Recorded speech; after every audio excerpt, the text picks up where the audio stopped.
Hello and welcome to OWTV. My name is Shoddy, and today I'm joined by the storied veteran and Twisted Minds main support, FunnyAstro. Thank you so much for joining us once again. How are you doing? I'm good, thanks. Thanks for having me. Of course. Well, let's just jump right into it. You, of course, had a surprisingly close match against Gen.G Esports as far as the community is concerned, but perhaps you and the team might have some different thoughts on the matter. So what were your initial expectations going into the match, and did Gen.G manage to surprise you with their performance? I think it was a combination of a lot of different things in that match. It was like we hadn't been taking that week seriously. For us, our schedule for regular season had been pretty front-loaded, having Alcat and VP and Vision all at the start. So we were basically just planning to work hard for those matches and then sort of take a break towards the end when we have Gen.G and Quick. So, I mean, obviously they've had a bit of a power spike discovering that they can play Zarya Reaper, and then obviously we were chilling and hadn't really scrimmed much or prepared for them. So I was expecting to win 3-0. It was nice that they made it close, but I think they were never going to win that. Gotcha, yeah. And then now, when it comes to your tank position in this match, we've seen KSA take the starting spot much more often than not this stage. But in this series, of course, we saw TVNT come out and play a handful of different heroes. So could you give us some insight into why the tank players were swapped around against Gen.G? I wish I could, to be honest. We kind of just swapped them out. It's not really my decision, but I think KSA is better at the ground tanks, more like the Ram and heroes like that. And then TVNT is obviously a nuts diva and also really good Hazard. So it's always good to have them on their best heroes. But at the moment, the meta, you have to swap between so many different things. I'm not really sure who we should play with both the time, but obviously they're both insane players. So we can sub them in and out, no problem.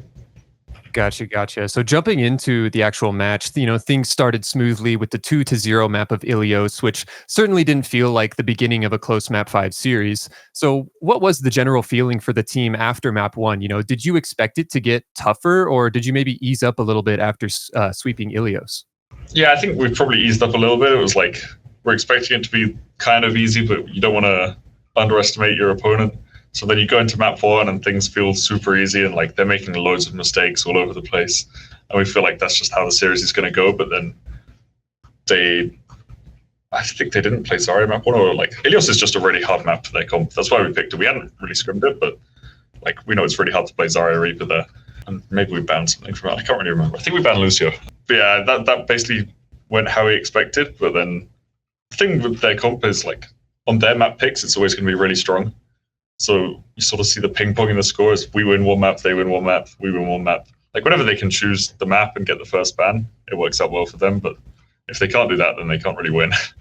Right, and they did end up choosing King's Row for map 2, and it seemed like you started to feel a bit more pushback playing into the Reaper. So what specifically were Gen.G doing that made you feel like that map was maybe a little bit harder to crack?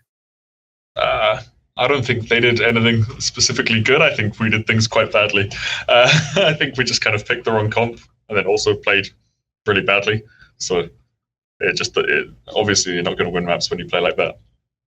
For sure, yeah. You just touched on it a little bit. We saw a lot of compositional adjustments from your team during this map, specifically with TVNT trying out the Diva, Zarya, and Ram, as well as yourself in the backline swapping between Lucio and Wu Yang. So I'm curious if these swaps were something that the team has practiced before, or if they were maybe, like you said, a little bit more improvised solutions. Yeah, like I said, we hadn't prepared. We knew they were going to... Also, we had heard word on the street that they'd started playing this Zarya Reaper comp.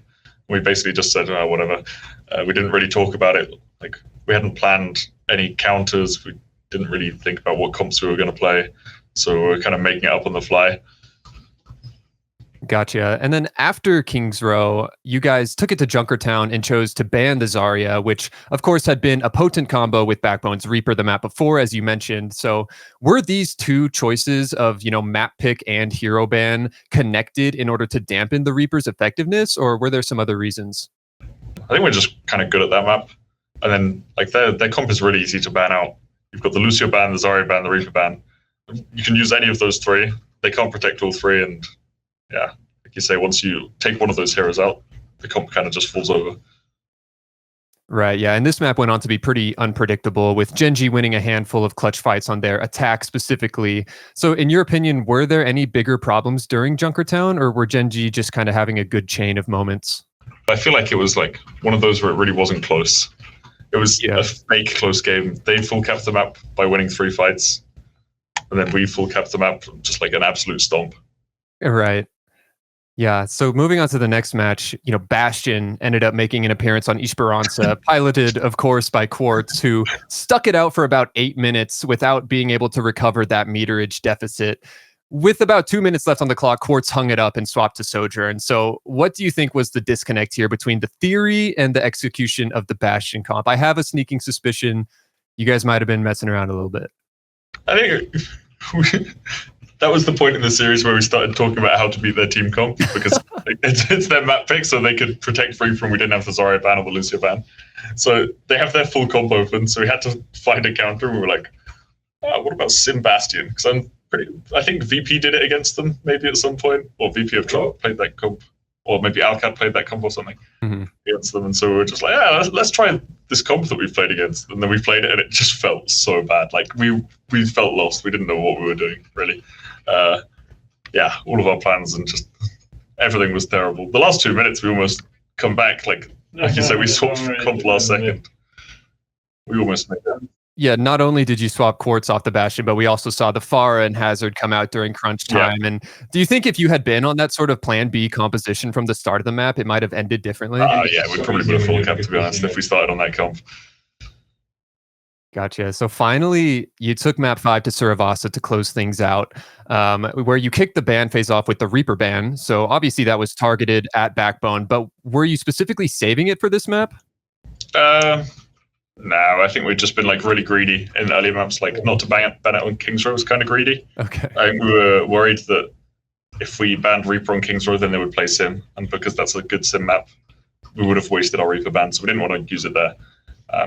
Some people said that we were throwing by doing that, but I think our logic made perfect sense. Yeah, we got the win in the end, so... Yeah, exactly. So we go to map 5, and it's basically like, there's no comps left for them. Like, they can play Sim, and that's about it. And we know they're going to play Sim, we have the counter comp to it. Right. Yeah. So there is a bit of community sentiment when it comes to these perceived, top versus bottom table battles, where people can't help but to wonder if potentially Twisted Minds was underperforming or if maybe Gen.G was overperforming. I think you touched on it already a little bit, but where do you think you would place this match on that scale? More us underperforming than them overperforming, I'd say. Just a complete lack of preparation from us. Obviously, they definitely got a little bit better. To give them some credit, like they're looking strong right now, and I think they're getting ready to fight Vision for that 4th place spot.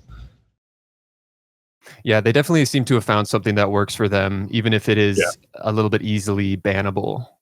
Yeah, exactly. So let's move on to a future match against Quick Esports. We'll touch on it briefly. I mean, any worries about this one? Like, are we even thinking about it right now? I've got a flight. I've got a flight back from Saudi Arabia that gets me home about 1 hour before the match starts. So if that's a little delayed, that's the biggest of my worries for that game, to be honest. Like, me and Psycho are both flying around the same time. If there's a couple of delays, we might be screwed. But other than that, I think there's nothing to worry about. Like, hopefully we don't end up in a similar situation with Gen.G again, but I can't see it happening. Okay, gotcha. Yeah, hopefully we don't see any random substitutions. If we do, we know what happened, right? Yeah. Cool. Well, now looking even farther forward, we have playoffs coming up very soon. So how confident are you feeling going in? I think we're feeling pretty confident. Like, even right now when we're chilling and not going that hard, we're still like taking it even with Alcazar and VP and scrims, so we're in a pretty good spot to turn things up for playoffs.